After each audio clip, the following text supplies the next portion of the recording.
ngi fàttaliku 10 ans ci ginnaaw c'était assez difficile chaque jour ma wax ko jànni nañ ñu fi biir Diourbel xas nañ ñu fi saaga nañ ñu fi ñàkkal nañu fi fayda pour jàppoon ne duñ egg fi ñu jëm mais ngëm-ngëm persévérance détermination ak dynamisme moo ñu permettre tey ñu egg si fii 10 ans après donc je pense que ni bu ma koy wax à chaque fois dama koy wax ak xol bu sedd guy ak xol bu tooy yomb loolu mais tey jii le mérite revient à toute l'équipe comme ni ma koy waxee bugguma citer tur ndax bu ma citer tur dinaa juum mais dafa metti woon ñun ñëpp ñu jàppandoo ci gars yi Dakar lañ doon xëyee seen liggéey bu ñu wàccee bàyyi ko enchaîné ñëw ci ndogu yi c'était pas facile muy góor di jigéen ñii di indi seen 1000 francs ñii di indi seen 500 ñu nekk di ko def ba tey ji egsi fii ñu egsi yaakaar naa ne je peux dire que à Diourbel actuellement vraiment on a le respect de tous les Diourbellois et Diourbelloises et ça c'est un mérite ba nga xam ne je félicite toute l'équipe de Bidew Events vraiment kontaan na et par là je vais remercier tous les partenaires yi nga xam ne jàpp nañ ci activité bañ egsi fii à l'instar de la Casamançaise ñu jàpp ci bu baax association Diourbel développement durable 3D ñu jàpp ci ADS aussi pareillement Precious Care waa Bidew bu bees Bra Express et pas mal d'autres partenaires yi nga xam ne vraiment jàpp nañ ci activité bañ egsi fii les diwaan ji aussi donc waaw ñi def collecte yi docteur Diallo ki ne vraiment sans exception waaw chez Milka ñi ngi woon ci biir aussi waaw tellement dañoo bëri yu ma jaar na fi léegi bàyyi contribution aussi donc Zara membre phare de Bidew Events depuis Maroc la toll di def contribution aussi promo 49 bi nga xam ne ñoo nekk fac médecine donc ñëw aussi ñu woon contribuer ci activité bi waaw tout à 1000 francs ñëwoon nañu aussi vraiment on avait pas mal de partenaires yi nga xam ne dugal nañ ci seen loxo on track dugal nañ ci seen loxo bu baax aussi médecin consultation à domicile ci biir bu ma limee rek dinaa juum bugguma jaar ci tur mais vraiment kontaan nañ bu baax a baax et lii mooy Bidew Events aussi te on est open li ma ko waxee démb tëjuñ suñu porte bien vrai qu'on est apolitique nag laale wuñu ak politique aussi ñu leeral ko mais bu weesoo loolu képp ku bëgg a adhérer Bidew Events mën nga ñëw on est open on est ouvert on est prêt à travailler avec qui que ce soit juste bu fekkee ne en fait y a les règles de l'art comme ni ma koy waxee bu ñu ko définir mu leer nañ rek ñun pare nañ pour liggéey ku nekk tëjul suñu pour kenn aujourd'hui je suis aussi content de voir Talla mu ñëwaat fi vraiment daaw mu defa ci liggéey bu am solo mais daaw ren ji amutoon yenn jot yi mais bi ñëwaatee teew vraiment dañoo kontaan ñëpp ñi ngi kontaan vraiment ci ñëpp sans exception bu ma daaw dama limoon ay tur am ñu ma mere ren bëgguma lim ay tur bëgguma duggaat ci kàddaa boobu waaw ñëpp ñu nekk fii vraiment kontaan naa ci yéen waaw peut-être bu amee lu des Mariam Diallo wala Jokal ñoom ñu contribuer doole ci mais kontaan naa Ismaïla Fall kontaan naa gars yi kontaan naa ñu ngi bëggee ñëpp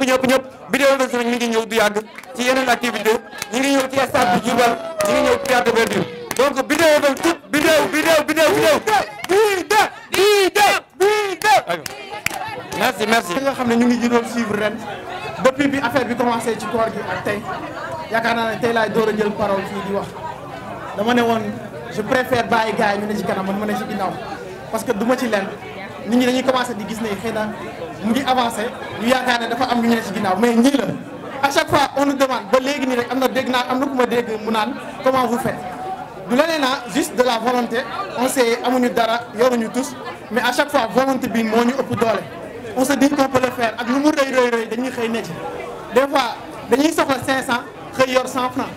mais on se dit que dina am et mbalaa ngoon yàlla day def ñu am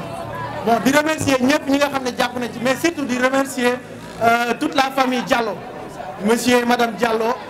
les grands frères de Marème Diallo parce que depuis démb ñu ngi seen kër di tilimal di taxal di def lu ñu neex et gisuñu benn yoon ngeen wax ñu dara loo xam ne war naa mën a tax kenn ci ñun mer di remercier ñëpp ñi nga xam ne nii Bidew Events la ñu boole seen bopp ñi nga xam ne ñu ngi ci suñu groupe yi ñi nga xam ne ñu ngi ñëw ci suñu activité ak ñi nga xam ne aussi duñu ñëw képp ko nga xam ne yëg nga sa bopp Bidew Events rek ñu ngi lay remercier parce que gis nañu taxawaay bi bu dul seen doole du seen xalaat seen poste mu ngi ñëw et loolu mu ngi ñuy permettre ñuy avancer bu baax a baax ci suñu ay activité donc maa ngi leen di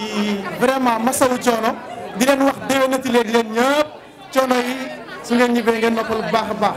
léegi ñu bàyyi suñu yaay booy suñu xarit suñu jigéen bu tëjal ñu tëj bu neex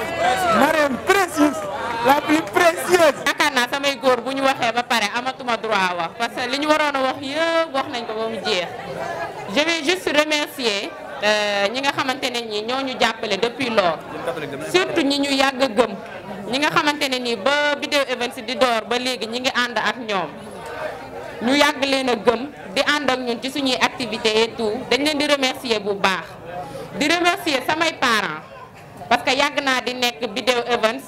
musuñu jaaxle musuñu ma bàyyi ma dem ci activité Video Events ba ñu may woo di ma karkaree foo nekk guddee nga u óot parce que xam nañ ci li ma nekk xam nañ ne doxuma ci lu ñàkk fayda ce qui résume que Video Events doxul ci lu ñàkk fayda Ndeye Xaar wax na ko sànq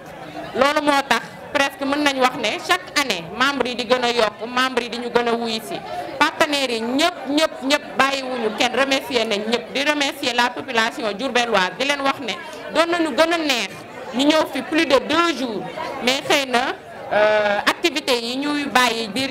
Dakar moo tax du ñuy mën di teel a ñëw Diourbel que ça soit ñi nga xamante ne nii ay étudiants lañ que ça soit ñi nga xam ne dañuy nekk di liggéey moo ñuy téye Dakar ba tax mënuñu di teel a ñëw Diourbel mais suñu bëgg-bëgg moo nekkoon teel fi ñëw teg def fi quelques jours ak ñoom pour mu bañ a gàtt ñu di ko leeral rek parce que dafa bari ñoo xamante ne ni ñu doon poser la même question mu nekk une réponse collective ñu jox leen ko wan leen ne ñun Diourbel la ñu am Diourbel la ñuy safoo guddi Bawal